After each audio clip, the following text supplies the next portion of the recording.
The wind howled like a living beast, ripping through the snow-covered peaks of Frostpeak Mountain. Ethan gritted his teeth, pressing forward against the relentless storm. His fingers, numb and raw, tightened around the ice axe as he fought his way up the jagged cliffs. He had heard the legends. No man who climbed this mountain ever returned. It was said that a spirit of frost watched over the land, punishing intruders with an eternal slumber beneath the ice. But Ethan was no ordinary traveler. He was a mountaineer, a man who had conquered peaks others feared to dream of. He had climbed Everest, braved the Andes, and trekked through the Himalayas. Frost Peak was his next challenge, his ultimate conquest. But even he wasn't prepared for what awaited him. A sudden blizzard erupted, blinding him in a storm of ice and snow. His body weakened as the cold seeped into his bones, his breaths turning shallow. His strength wavered, his knees buckling. The mountain was killing him. Just as the darkness closed in, a faint shimmer appeared in the distance. At first, he thought it was a trick of the storm, but then he saw her. A figure, cloaked in crystalline blue, glided through the blizzard like a ghost.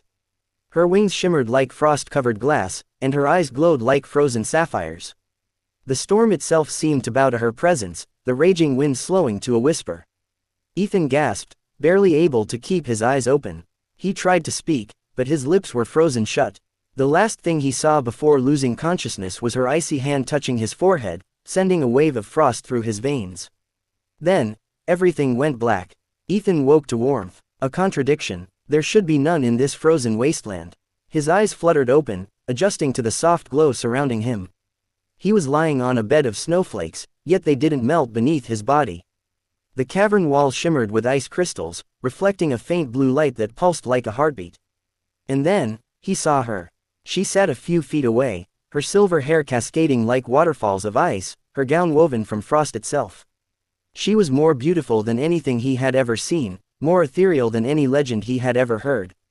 "You should not be here," she spoke, her voice as crisp as cracking ice.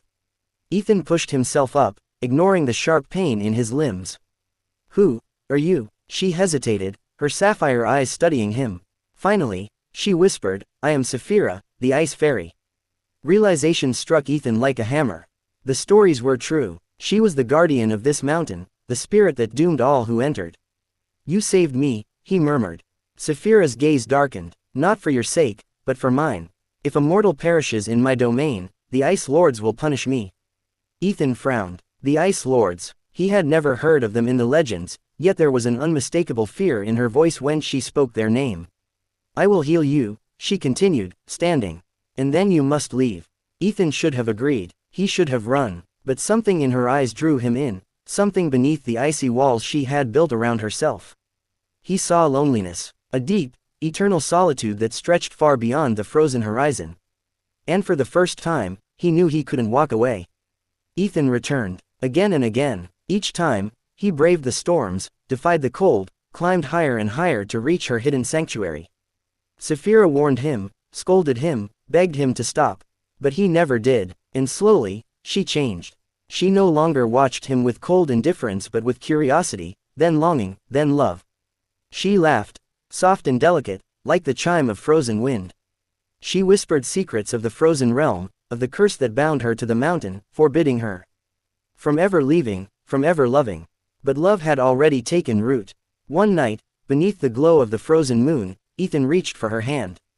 Her fingers trembled beneath his touch, frost melting where his warmth met her skin. And then, for the first time in centuries, Saphira felt warmth. She kissed him. But their love was a crime against the frozen realm. The ice cracked, the mountains howled, and the Ice Lords awoke. The Ice Lords descended in a storm of frost and fury, their voices booming across the heavens. "You have broken the sacred law," they roared. "A fairy who loves a mortal shall be consumed by her own magic." Saphira screamed as her body turned to ice, her wings crystallizing into frozen statues.